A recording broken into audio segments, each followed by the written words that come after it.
l'émission Réseau Partage Chrétien.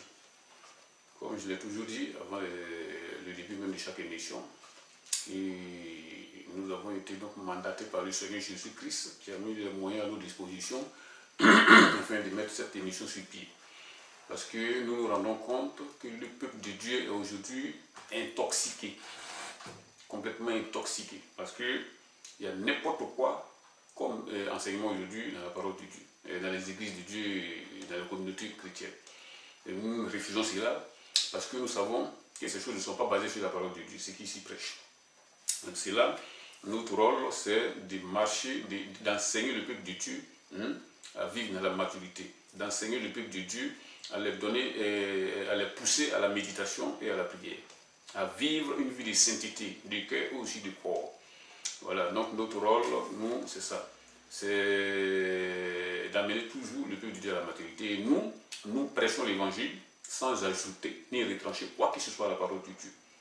Or, c'est ce que nous voyons aujourd'hui. Les gens retranchent sans se soucier des avertissements dans l'Apocalypse. Ils ajoutent sans se soucier des avertissements de l'Apocalypse. C'est ce que nous refusons catégoriquement. Parce que si un homme dit qu'il est de Dieu, il ne peut pas ajouter sans crainte, ni retrancher sans crainte. Voilà. Nous, notre rôle, comme je l'ai dit, c'est de vous mener à la méditation et de vérifier toute prédication que vous allez écouter, que ce soit à l'église ou partout ailleurs. Si vous êtes à l'église, vous prenez note. Un calepin et un bic, vous écrivez ce que vous entendez. Et si vous venez à la maison, vous faites comme les chrétiens libérés.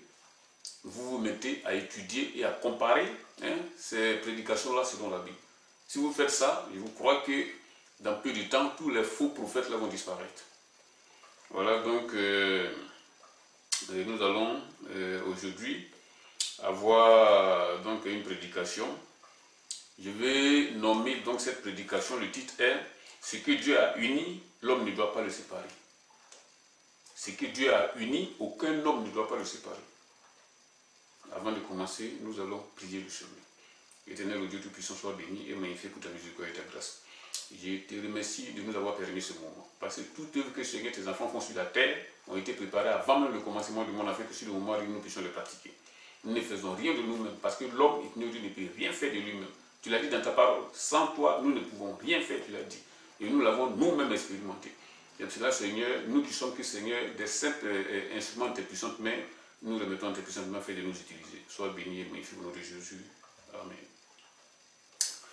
Aujourd'hui, le thème, donc, comme je l'ai dit tout à l'heure, c'est ce que Dieu a uni, l'homme ne doit pas le séparer.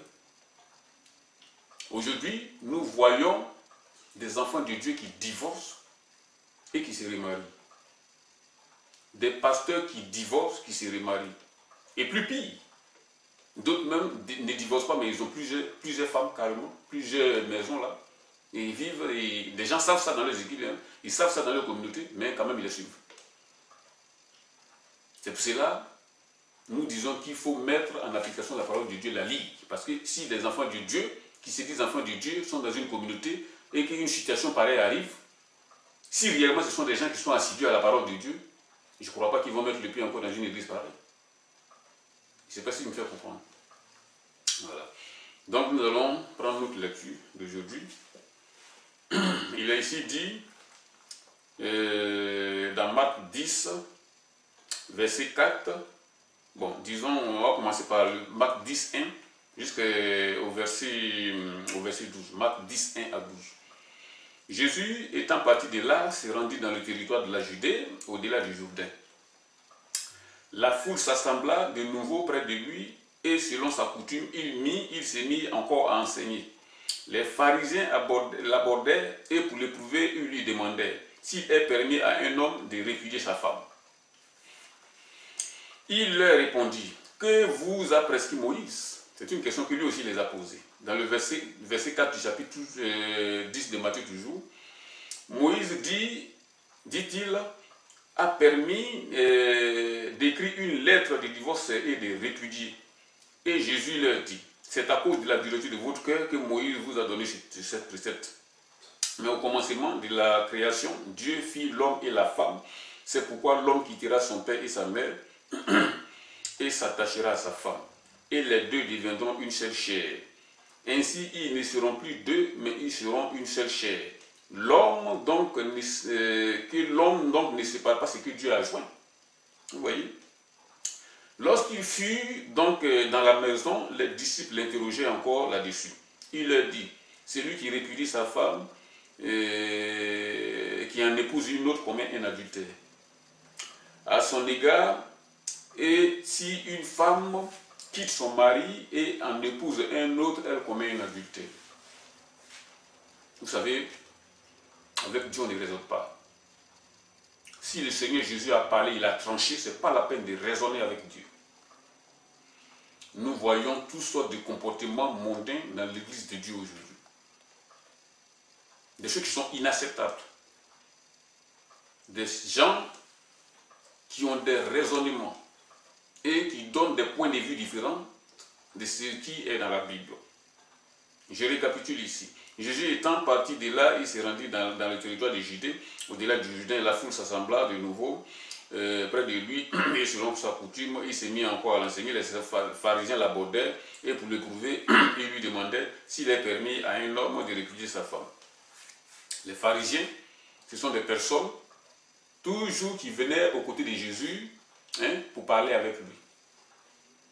Ils venaient aux côtés de Jésus, au lieu d'apprendre, c'était pour l'éprouver. C'est clair ici dans la Bible. Ils venaient pour l'éprouver. Les pharisiens l'abordaient et pour l'éprouver. Vous voyez? Le petit peuple, c'est-à-dire les gens normaux du peuple venaient, eux, aux côtés de Jésus pour l'écouter.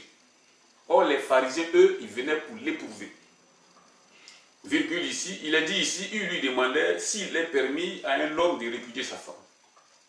Vous voyez? Jésus l'a dit dans le verset 3 de Marc 10 ici, il leur répondit, que vous a prescrit Moïse? Maintenant, Moïse, dit-il, et il répondit ici, a permis une lettre de divorce et de répudier. Dans le temps, quand Dieu a suscité Moïse pour faire sortir son peuple d'Égypte, bon, les gens étaient, ils avaient passé 400 ans, plusieurs années en Égypte là-bas, donc ils s'étaient rattachés un peu aux mœurs du peuple dans lequel ils étaient, les Égyptiens. Donc, quand Dieu a permis à Moïse de les faire sortir de là, à cause de la dureté de leur cœur, Moïse ne pouvait pas immédiatement leur dire certaines choses qui allaient devenir insupportables et incompréhensibles pour eux. Vous voyez? Il est ici dit dans le verset 5 du chapitre 10 toujours, et Jésus leur dit, c'est à cause de la dureté de votre cœur que Moïse vous a donné cette précepte. Vous voyez? Ils avaient le cœur dur. Et je vous avais dit qu'ils avaient passé des années en Égypte là-bas. Donc, ils avaient dans leur mœurs désormais des comportements païens. Ils avaient dans leur mœurs désormais des comportements mondains. Et ce n'est pas en une génération ou en quelques 40 ans ou 20 ans qu'il fallait changer toutes ces choses. C'est pour cette raison que Moïse a permis à ces personnes-là d'écrire une lettre de divorce et de donner à la femme de la divorcer. Sinon, il n'était pas du tout comme ça. Dieu a créé l'homme à son image. L'homme n'est pas n'importe quoi. Le couple n'est pas n'importe quoi. Si vous êtes marié, c'est pour la vie et non pas pour un temps. C'est jusqu'à la mort. Tant que l'un de vous vit, l'autre ne peut pas se marier ni aller chercher une autre femme ailleurs. Ou bien un autre mari ailleurs. Vous voyez? Il est ici dit dans le verset 6, mais au commencement de la création, Dieu fit l'homme et la femme. Vous voyez, Dieu fit l'homme et la femme. Vous voyez, le mariage est une image de Jésus et de son épouse, c'est-à-dire l'Église. Le mariage, c'est cette image-là. Pour ceux qui divorcent, comment se font-ils que des personnes comme ça peuvent un jour argumenter devant Dieu en disant voilà les raisons pour lesquelles j'ai divorcé, c'est comme ça, c'est comme si. Dieu ne va jamais accepter cela. Parce que si tu n'as pas pu te réconcilier avec ta femme sur la terre, tu ne peux pas vivre dans le royaume de Dieu. Parce que lui, il t'a pardonné. Vu toutes les offenses que tu as faites, tu as blasphémé Dieu, tu as péché depuis ta jeunesse, mais Dieu t'a pardonné tout cela. Et si il y a eu un différend entre vous, dans le couple, l'un doit pardonner l'autre. Mais si vous n'arrivez pas à faire cela et que vous divorcez, ça veut dire que vous n'êtes pas un candidat celui du ciel. Vous voyez? Il est ici dit dans le verset 7 du chapitre 10 de Marc, c'est pourquoi l'homme quittera son père et sa mère et s'attachera à sa femme. Si une personne a épousé une femme, c'est une personne qui est désormais un avec cette femme. Il n'y a plus deux personnes dans le couple, mais un seul. C'est cela, il est ici dit, c'est pourquoi l'homme quittera son père et sa mère et s'attachera à sa femme. Dans le verset 8 du chapitre dit toujours, et les deux deviendront une seule chair. Vous comprenez? Ce n'est plus deux personnes dans le couple, mais c'est une seule personne dans le couple. Si le monsieur a mal, c'est comme si la femme a mal. Si le monsieur est malade, c'est comme si son corps, le corps de la femme est malade. C'est une seule personne. Ceux qui font toujours des disputes dans le couple, qui s'insultent. Est-ce qu'un homme peut s'insulter lui-même? Dites-moi. Des incompréhensions. Est-ce qu'un homme peut ne pas se comprendre avec lui-même? Dites-moi. Toutes sortes de crises dans le couple. Lui-même, est-ce qu'une personne peut rentrer en crise en lui-même dans un couple? C'est une parole spirituelle. Et les deux deviendront une seule chair. C'est pour cela que vous devrez tout faire pour entendre, pour qu'il y ait une situation d'entente dans le foyer. Pour qu'il y ait une situation de compréhension et d'entente dans le foyer. Et ne pas toujours rester en crise. Parce que si vous restez dans cette situation, et que le retour de Jésus parvient maintenant, si vous êtes en crise dans le couple, c'est fini pour vous, allez rester sur la terre. Ça, il n'y a rien à faire. C'est pour cela que vous devez tout faire pour vous entendre. Parce qu'un homme ne peut pas s'y mettre en querelle avec lui-même. Puisque la Bible dit ici, et l'homme s'attachera à sa femme, et les deux deviendront une seule chair. Ainsi, ils ne sont plus deux. Vous voyez, ils ne sont plus deux, mais une seule personne. C'est la parole de Dieu qui a parlé ici. Ceux qui divorcent, ils se remarient. Comment se fait-il que le Seigneur t'a donné une femme, vous n'êtes plus un, vous êtes deux, tu laisses ta moitié de l'autre côté pour te remarier? Il n'y a pas d'argument devant Dieu pour ça. Il n'y a pas de raisonnement devant Dieu. D'autres vont dire non, mais elle ne me comprend plus et puis c'est elle qui ne veut plus rester avec moi. Si réellement c'est une femme qui t'était destinée, tu t'es marié, donc prie le Seigneur, il va faire le reste. Quel que soit le temps que ça va prendre, s'il te plaît. Prie le Seigneur afin que tout marche selon la parole de Dieu. Parce que nous savons que le Seigneur est capable de tout. Donc, il vaut mieux de marcher selon la parole de Dieu plutôt que de se conformer aux vues des hommes ou bien au raisonnement humain. C'est pour cela on ne se prie pas dans le vide. On ne se marie pas dans le vide. Il faut prier le Seigneur afin que le Seigneur lui-même t'envoie ta femme. Sinon, si tu vas te marier sur un coup de tête, ben, un jour tu seras déçu. Et la femme va partir, puisqu'elle n'était pas destinée à toi et tu vas avoir tous les problèmes du monde. Alors que si tu avais mis la situation devant Dieu, Dieu allait t'envoyer ta vraie femme, ta femme, et tu allais rester jusqu'à la fin de ta vie avec elle. Mais une fois que tu t'es marié, c'est fini. Une fois que tu es marié, c'est fini. Je connais comme ça l'histoire d'un couple qui était dans une église. Bon, le monsieur a divorcé, et je veux dire, sa femme est partie. Et lui, peut-être qu'il voulait tuer la femme ne voulait pas. Donc après, le monsieur a fini par se marier et les responsables de l'église n'avaient pas cautionné cela. Mais le monsieur, quand même, toujours, il était dans l'église. À partir du moment où il était dans l'église, et il est toujours membre de cette église, moi j'ai dit toujours que les responsables de cette église ont toujours cautionné. Parce qu'on ne s'amuse pas avec Dieu. Ou vous prenez vos responsabilités ou vous la rejetez. Vous voyez? Donc il est ici dit que l'homme donc ne sépare pas ce que Dieu a joint. Quand Dieu a joué, c'est fini, c'est pour l'éternité. Il n'y a pas de retour possible en arrière. Vous voyez? Lorsqu'il fut dans la maison, les disciples l'interrogeaient encore là-dessus. Il leur dit, celui qui répudie sa femme et qui épouse une autre commet un adultère carrément. Même si c'est la femme qui est partie, si elle est partie et que tu épouses une autre, c'est que tu commets un adultère. Parce que la Bible est claire là-dessus. Dieu n'est pas un homme pour mentir. Tu commets un adultère parce que Dieu n'est pas un homme pour mentir. C'est la seule possibilité la seule chose que tu peux faire, c'est de prier le Seigneur afin qu'elle revienne. C'est tout. Ou si c'est un homme qui est parti, tu pries le Seigneur afin qu'il revienne. Mais ce n'est pas la peine de chercher des arguments ou des raisonnements en toi-même pour dire, ouais, ben voilà, elle a chuté, elle a découché, je l'ai vu sortir avec un homme, c'est là, je l'ai divorcé, etc. C'est pas comme ça avec Dieu. Il est ici dit dans le verset 12, donc du chapitre 10 toujours de Marc. Et si une femme quitte son mari et en épouse un autre, elle commet un adultère aussi. Et de vice versa.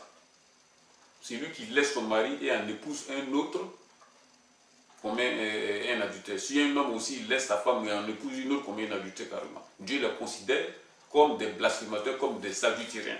Quels que soient les dons que tu vas faire à l'église, si vous êtes dans cette situation, rentrez en vous-même et abandonnez cette femme qui n'est pas la vôtre et allez-y prendre la femme que vous avez mariée légalement. Nous voyons des plaisantons aujourd'hui qui disent qu'ils sont serviteurs de Dieu. Il y en a même particulièrement qui fait des bugs sur Internet. Une américaine, je crois, qui attire du monde, qui attire des foules, mais qui est divorcée. Les gens savent cette histoire parce que à partir du moment où la chose a été connue sur Internet, tous ceux qui la suivent là, ils la suivent, sachant bien qu'elle est divorcée, mais ils la suivent. Or, la Bible interdit les divorcés. Elle est divorcée, elle peut être mariée à quelqu'un d'autre. Mais les gens quand même la suivent. C'est pour cela que j'ai dit, les gens ne lisent pas assez leur Bible. Et ils n'ont aucune crainte de Dieu aujourd'hui. Parce que s'ils avaient la crainte de Dieu, ils allaient méditer la parole de Dieu et éviter tous ceux qui mettent de côté cette parole de Dieu et d'aller plutôt à la recherche de ceux, à la recherche de plutôt la parole de Dieu et même la Bible. Vous voyez? Donc, chers frères et sœurs, je vous exhorte ici donc à marcher selon la parole de Dieu et à vous conformer à l'évangile de Jésus-Christ. Et non pas à chercher des raisonnements afin de marcher selon vos propres passions sur la terre. Nous sommes des enfants de Dieu, nous avons été appelés à marcher selon la parole de Dieu. Donc nous, notre rôle c'est de vivre une vie de sanctification. Quel que soit ce que ça va nous coûter. Si vous êtes divorcé, ça va vous tirer ces périls, vous le faites. La seule chose que vous pouvez faire, c'est de prier le Seigneur afin que le Seigneur ramène votre femme. C'est la seule chose que vous pouvez faire. Si vous êtes une femme aussi, si elle est divorcée, la seule chose qu'elle peut faire, c'est de prier le Seigneur afin que son mari revienne. C'est la toute seule chose, la seule chose qu'elle peut faire. Vous voyez? Donc, franchement dit, j'exhorte mes frères et sœurs, tous ceux qui sont dans ce cas-là, à revoir leur vie, et à revenir en arrière et de revenir se conformer à la parole de Dieu. Les raisonnements, je vous l'ai dit, n'ont pas sa place dans la maison de Dieu. Voilà. Il faut craindre Dieu plutôt que les hommes. Et ce n'est pas la peine de vous laisser conduire par des raisonnements quelconques. Vous voyez? Voilà, donc c'était cette courte prière, cette courte prédication que j'ai apportée ce matin. Nous allons prier le Seigneur afin que le Seigneur nous aide à la mettre en application. Père éternel, oh Dieu, je te remercie pour ta grâce infinie. Merci de ce que le Seigneur nous a entretenu. Je te rends gloire de ce que, Seigneur, Père, tu vas toucher le cœur de tous ces divorcés, ces pasteurs divorcés, ces frères divorcés qui se sont remariés, afin de leur donner la crainte de l'Éternel et qu'ils abandonnent, éternel, au Dieu, Seigneur, ces choses. Donne-leur, éternel, au Dieu, Seigneur, Père, de vivre une vie de sanctification. Merci, Seigneur, pour ce que tu fais, et te remets tous en tes saintes mains, et que son puissant nous soit élevé. Au nom de Jésus, Amen.